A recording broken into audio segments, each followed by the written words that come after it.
SHO गुलाम अब्बास नियाजी साहब मेरे साथ इस टाइम मौजूद हैं, जिनके थाने की हदूद में ये वक़ूआ पेश आया। जब इनको इतला मिली तो ये फ़ौरन से मौके पर गए, ज़ाहिर है अपने अफसरान को भी इतला दी कि ये वक़ूआ हो गया है, और फिर जाकर क्या देखा और इस केस को कितनी देर में क्लोज किया, यानी कि मिचोर किया, तफ्तीश की। अस्सलाम वालेकुम। वालेकुम अस्सलाम। अब आप सब मौके पर गए फ़ौरन रिस्पॉन्ड टाइमिंग्स में, क्या देखा जाकर? हम जब मौके पर पहुंचे तो हमने फ़ौरन उसको कॉर्डन ऑफ किया, ठीक है, PFS से टीम को बुलवाया, उन्होंने अपना जो कानूनी कार्रवाई थी उन्होंने वो की। उसके बाद हमने डेड बॉडी को फ़ौरन पोस्टमार्टम के लिए शिफ्ट कर दिया। ठीक हो गया। डेड बॉडी को पोस्टमार्टम के लिए शिफ्ट करने के बाद हम मुलजिम की तलाश में निकल पड़े। ठीक है, हमने थाने की मुख्तलिफ टीम, पहला स्टेप क्या था तलाश में? तलाश में सबसे पहले DPO साहब के डायरेक्शन के मुताबिक, ठीक है, DSP साहब की ज़ेरे निगरानी हमने थाने के लेवल पे टीम्स बनाई मुख्तलिफ। ठीक है, ये टीम रेड करेगी, ये CCTV चेक करेगी, ठीक है, और ये सफ़ेद परचात में गलियों में महल्ले जो इनका है महल्ला है वहाँ पे ये सर्च करेंगे और लोगों से मालूमात इकट्ठी करेंगे। ओके, हमने अपनी 3-4 टीम्स बना दी। मैं खुद भी साथ, मेरे DSP साहब भी मेरे साथ मौजूद थे। ठीक है, हम CCTV हमने जो जिस रूट पे ये खातून गई थी और वापस आई, हमने उसको ट्रैक किया। ठीक है, तो हमें उसमें एक बाइक उसका पीछा करता हुआ नज़र आता है। अच्छा, जिसका जो फेस है, जो आपने ट्रैक किया उसको, वो CCTV फुटेज के थ्रू आपने सारा किया? मैं फर्दर जनाब आगे बताता हूँ। हमें एक बाइक नज़र आता है जो उसको पीछे चल रहा है, और उसका जो मुलज़िम था उसका चेहरा ब्लर था कैमरे की उसकी वजह से कि वो क्लियर नहीं था कि मुलज़िम कौन है, लेकिन उसका हुलिया और कद काट का आइडिया हो रहा था, और बाइक की कोई नंबर प्लेट वगैरह भी नहीं थी। अच्छा। हमें ये पता चला कि मुलज़िम एक ही है, हाँ, जो उसके पीछे आया है, उसने हिट किया फायर से और यहाँ से वो फरार हो गया। ठीक है, उसके बाद हमारे पास नेक्स्ट अगला मरहला था कि इस मुलज़िम को शनाख्त कैसे की जाए, डेफिनेटली इसको ट्रेस कैसे किया जाए। ठीक है, फिर जो हमारी सफ़ेद परचात में टीम थी गलियों में, हाँ, उनको कुछ इन्फॉर्मेशन मिली कि मिर्ज़ा अदील नामी लड़का है, हाँ, वो माह रमज़ान से पहले इन गलियों में आता जाता देखा गया। ठीक है, कुछ सस्पेक्ट था वो, ठीक है, लेकिन वो हमारा 100% श्योर नहीं था। ठीक है, ज़ाहिर है। हमने जो खातून का मोबाइल हमें मिला था, उसके पास से उनके पास ही पड़ा हुआ था। अच्छा, वो उस मोबाइल नंबर की हमने, क्योंकि मोबाइल तो ओपन नहीं, उसका कोड लगा हुआ था तो वो ओपन नहीं हो सकता था। अच्छा। लेकिन नंबर हमने उनकी फैमिली से लिया, उसकी CDR भी हमने अप्लाई कर दी। ठीक है, मीनवाइल जब तक उसकी CDR आई, उस CDR से भी हमें कुछ हेल्प मिली। ठीक है, फिर जो मिर्ज़ा अदील सस्पेक्ट था उसको हमने फेसबुक पे, सोशल मीडिया पे उसको चेक किया, सर्च किया। वहाँ पे जो उसकी पिक्स मिली हमें, उसको हमने जो CCTV की फुटेज थी बाइक वाली, उसके साथ कंट्रास्ट किया। ठीक है, ये 2 चीज़ें हो गई। प्लस कुछ लोगों ने जब कहा था कि मिर्ज़ा अदील को जहाँ आते जाते देखा गया है, हाँ, तो वो 3 चीज़ें ये इकट्ठी हो गई। ठीक है, फिर जब CDR आती है, CDR में एक नंबर का 3 माह पहले मुसलसल रब्ता था, बाद में फिर डिसकनेक्ट हो गया था। ठीक है, उस नंबर की जब ओनरशिप ली जाती है, लेकिन वो ओनरशिप उसके नाम नहीं होती, किसी और के नाम होती है। ठीक है, लेकिन उसको हम जब फर्दर एनालाइज करते हैं, उसकी B पार्टीज देखते हैं, तो वो कंफर्म हो जाता है कि वो मिर्ज़ा अदील ही है। एक मिनट, वो नंबर जो था, जो कंसिस्टेंसी के साथ राब्ते में था जी, एक अंदाजे के मुताबिक कितनी कॉल्स थी 24 घंटे में? अगर मैं अंदाजा पूछूं तो 10-12 थी?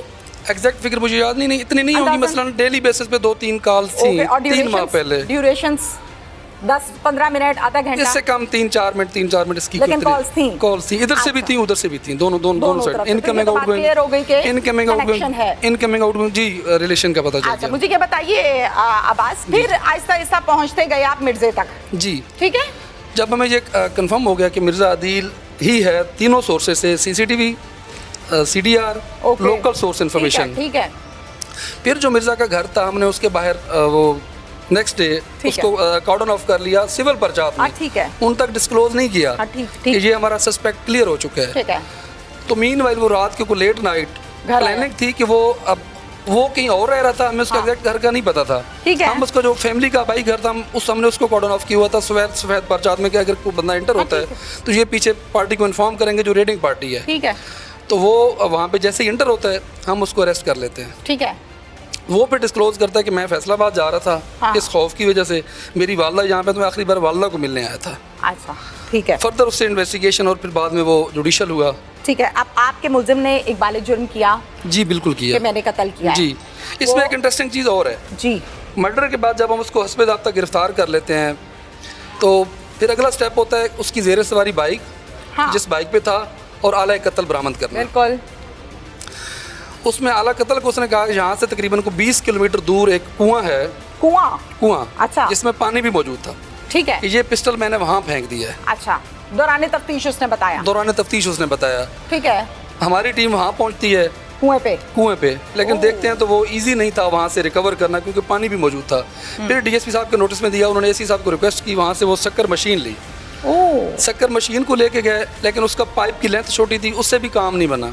अच्छा। फिर हमने जनरेटर का अरेंज करके, पाइप का अरेंज करके उसके पानी को स्टेप वाइज उसको बाहर निकाला।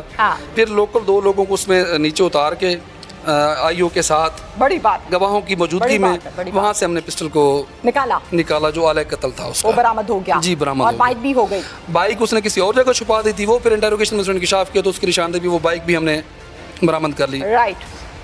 वजह अनाथ क्या है? वजह अनाथ वो मैरिड था। ये कहती है जी, कि मैं बताता हूँ। वो मैरिड था।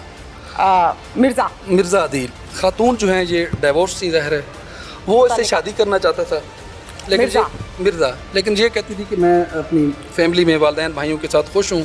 ऑलरेडी मेरी 2 शादी हुई, वो नहीं चल सकी, जो भी रीज़न थी, लेकिन वो बज़िद था कि मैंने शादी करनी है। इनके रिफ्यूज़ की वजह से उन्होंने ये स्टेप उठाया। वो बज़िद था या ये बज़िद? वो बज़िद था। मेरी नॉलेज के मुताबिक तो ये बज़िद थी, और ये कहती थी अगर तुमने मेरे से शादी ना की, 6-7 साल तुम्हारा मेरे से ताल्लुक रहा, तो मैं तुम्हारे घर आके तुम्हारी बीवी को बता दूंगी। नो, वो बज़िद था। वो बज़िद था। वो कहता था शादी करो, कहती मैं नहीं कर, शादी नहीं करनी, ताल्लुक में रहना है। वो तो ज़ाहिर है सीडीआरएस के मुताबिक तो यही रिलेशन का कॉन्टैक्ट था, वो बाकी अल्लाह बेहतर जानता है। मिर्जा आदिल के घर पर पता है, अब तो सब कुछ पता ही होगा। इससे पहले पता था उनकी फैमिली को? नहीं, उनकी फैमिली को नहीं पता, बिल्कुल नहीं पता था कि खातून गली से गुजर रही थी तो इसको फायर मारा गया। नसीम, हाँ जी, नसीम बीबी। राइट। हमने पता करवाया तो पता चला है कि नसीम बीबी जो इससे पहले इनकी 2 शादियां हुई थी। फिर हमने इसका सोशल मीडिया का अकाउंट ढूंढा, वहाँ से हमें एक मुलजिम का पता चला, तो डिग डाउन किया तो पता चला कि खातून का एक शादीशुदा शख्स जो इनसे उम्र में भी कम था, 38 साल का, वो शादीशुदा शख्स था। कोई तरीकाकार गलत था, कोई ब्लैकमेल करती थी, या कोई ऐसी चीज़ उसकी अपने पास रखी हुई थी जिससे तंग आके डर के इसने मर्डर किया? ये टोटली एक इत्तेफाक की बात है, कोइंसिडेंस है। 3 मई का दिन है, जोरा बीबी का कत्ल हुआ।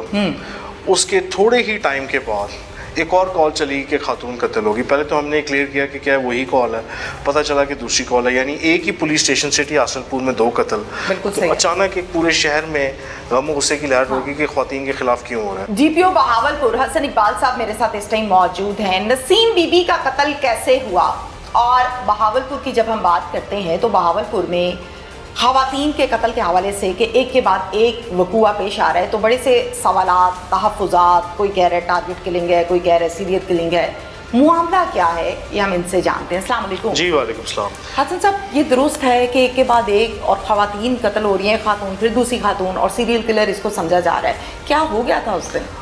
ये टोटली एक इत्तेफाक की बात है, कोइंसिडेंस है। 3 मई का दिन है, जोरा बीबी का कत्ल हुआ।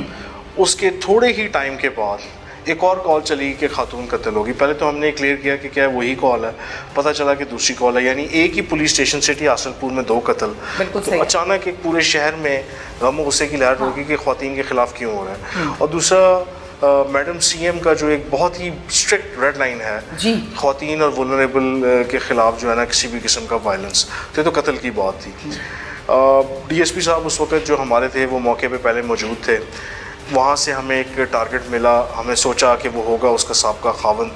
उसको उठवाने के बाद जब हम इधर आए तो देखा कि खातून गली से गुजर रही थी तो इसको फायर मारा गया। नसीम, हाँ जी, नसीम बीबी। राइट।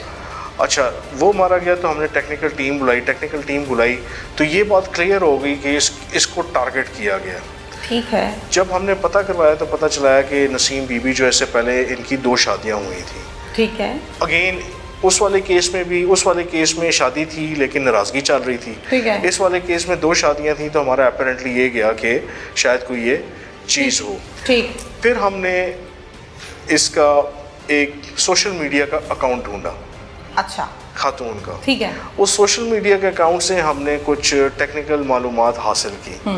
वहाँ से हमें एक मुलजिम का पता चला कि मुलजिम इससे राब्ते में है। जब इसको डिग डाउन किया तो पता चला कि खातून का एक शादीशुदा शख्स जो इनसे उम्र में भी कम था, 38 साल का। और इनकी उम्र कितनी थी? ये तकरीबन 45 ईयर्स की। अगेन मैं विक्टिम शेमिंग नहीं करता, ये हमारा काम नहीं है। ठीक है। लेकिन इनका उससे राब्ता था। ठीक है। वो शादीशुदा शख्स था और वो राब्ता काफ़ी अरसे से था, मतलब 6-7 साल से था। 2019 तक गालबन ہمیں وہ ملا ڈاٹا کہ 2019 سے تھا. ٹھیک ہے. ہم نے اس کو بالکل ٹیکنیکلی اور سائنٹیفک انداز میں پکڑا اور اس کے بعد اس نے اپنا ویپن جو ہے نا وہ ایک کنویں میں پھینک دیا تھا. اس کنویں کو ڈرائی کر کے ہم نے وہ اوریجنل ویپن بھی وہاں سے. اس کو کتنے دن لگے کنویں کو ڈرائی کرتے ہیں یا شاید بند کرواتے ہیں کیسے؟ یہ دونوں کیسز 12 گھنٹے میں ہم نے الحمدللہ مطلب آج جیسے یہ اس ٹائم ہوا ہے اگلے دن تک ہمارے پاس اوریجنل ملزم اور ویپن ریکوری کے اور وجہ وہ آ چکی ہوئی تھی. ٹھیک ہے. تو کیا کہتے ہیں ملزم دوران تفتیش کیا ہو گیا اتنا لمبا چوڑی دوستی یاری اور پھر قتل پہ ختم؟ دیکھیں یہ ایک بڑا انفارچونیٹ ہے مردوں کے حوالے سے کہ اگر آپ نے کسی خاتون سے تعلق رکھا ہے تو اگر اس کو کوئی رشتے اگر وہ مانگتی ہے اپنا جائز حق مانگتی ہے تو اس کا یہ مطلب نہیں کہ آپ اس کو قتل کریں. اگر آپ رشتہ نہیں کر سکتے, اگر آپ انصاف نہیں کر سکتے اپنی بیویوں میں تو یہ اللہ تعالیٰ کا بھی حکم ہے, نکاح کی اجازت دی ہے ہمارے دین نے, لیکن یہ کہ آپ پھر انصاف کریں. اگر آپ کو لگتا ہے کہ آپ انصاف نہیں کر سکتے تو پھر آپ کو اس راستے پہ جانا ہی نہیں چاہیے. تو یہ ایک اس نے جو ہے وہ نہیں کوئی طریقہ کار غلط تھا, کوئی بلیک میل کرتی تھی یا کوئی ایسی چیز اس کی اپنے پاس رکھی ہوئی تھی جس سے تنگ آ کے ڈر کے اس نے مرڈر کیا, کچھ تو ہوگا. وہ اب اس دنیا میں نہیں, اس کا معاملہ اب اس دنیا سے کلوز ہو گیا. ٹھیک ہے. میرا یہ کوشچن ہے کہ ہم وکٹم کو برا کیوں گئے؟ ٹھیک ہے. جو قاتل ہے اس نے جب ایک قدم اٹھایا, پہلا تو اس نے دیکھیں نا, ہم کہتے ہیں کہ جی صرف عورت ہی بری ہے, ٹھیک ہے, تو کیا مردوں کے لیے حکم نہیں کہ وہ اپنی نگاہیں نیچی رکھیں؟ ٹھیک ہے, بالکل ٹھیک ہے نا. کیا اس کے کن پٹی پہ نسیم بھی اس نے کن پٹی پہ بندوق تو نہیں رکھی تھی کہ آپ نے ساتھ تعلقات قائم کریں؟ آپ نے کیے. اس کے بعد وہ آپ سے ایک جائز رشتہ مانگتی تھی, آپ کو وہ جائز رشتہ کرنا چاہیے تھا. اگر نہیں تھا تو آپ فیس کرتے اس کے کانسیکوینسز. اگر آپ نہیں کر سکے تو آپ قانون کی نظر میں بھی گناہ گار ہیں اور ہر لحاظ سے جو آپ گناہ گار ہیں اس کے مطابق ہم اس کو چلان کریں گے. آپ ایک بہت ہی سینسیبل اور کمپیٹنٹ آفیسر ہیں, یہ آپ کی پروفائل کہتی ہے. حسن صاحب ہمارے ہاں ایک جنرلی میرا لاسٹ کویسچن ہے آپ سے, پھر ہم اس کو کلوز کرتے ہیں. ایک مرد فار ایگزامپل معاشرے میں ایک میرڈ آدمی ہے, اس کا 2-3 لڑکیوں سے تعلق ہوگا, گرل فرینڈس بنائی ہوں گی, کسی کو دن میں مل رہا ہے, کسی کو آفس ٹائم میں مل رہا ہے, 2-3 سے تعلق ہے اور گھر پہ بیوی بھی بیٹھی ہوئی ہے اور بیوی کو اس بات کا پتہ ہے کہ میرے شوہر نے باز بھی نہیں آنا اور اس کا تعلق بھی ہے یہاں. وہ شاید اس بات کو تو برداشت کر لیتی ہے, ہضم کر لیتی ہے, چلو باز آ جائے گا آج نہیں تو کل. اگر وہی شوہر یہ کہے گا کہ میں اس کو نکاح کر کے لانے لگاؤں تو بیوی نے سب سے پہلے پھٹنا ہوتا ہے. ظاہر ہے عورت کو برداشت نہیں کرتی, لیکن گرل فرینڈ برداشت ہو جاتی ہے, دوسرا نکاح برداشت نہیں ہوتا. یہ بھی بہت بڑا مسئلہ ہے اس معاشرے کا. دیکھیں میں اس میں صرف ایک بات کرتا ہوں, میں اپنا ذمہ دار ہوں. اگر آپ if you can't face the heat don't go in the kitchen. بالکل صحیح, سیدھی سی بات ہے. اگر آپ یہ سوچا سمجھا فیصلہ کر رہے ہیں تو پھر آپ کو اس کے کانسیکوینسز خود برداشت کرنا ہے. لیکن آپ کسی بھی انسان کے ساتھ آپ کسی بھی انسان کو یوز نہیں کر سکتے. ٹھیک ہے جی, اگر کوئی اپنا حق مانگتا ہے, جائز حق مانگتا ہے تو آپ دیجیے, اگر نہیں کر سکتے تو آپ کو ضرورت نہیں ہے اس چیز کو کرنے کی. اور الٹیمیٹلی آپ دیکھ لیں کہ قتل ہونے کی وجوہات 3 ہی ہوتی ہیں, زن, زر اور زمین. تو اس میں مقتولہ کو قصوروار ٹھہرانا میں تو نہیں.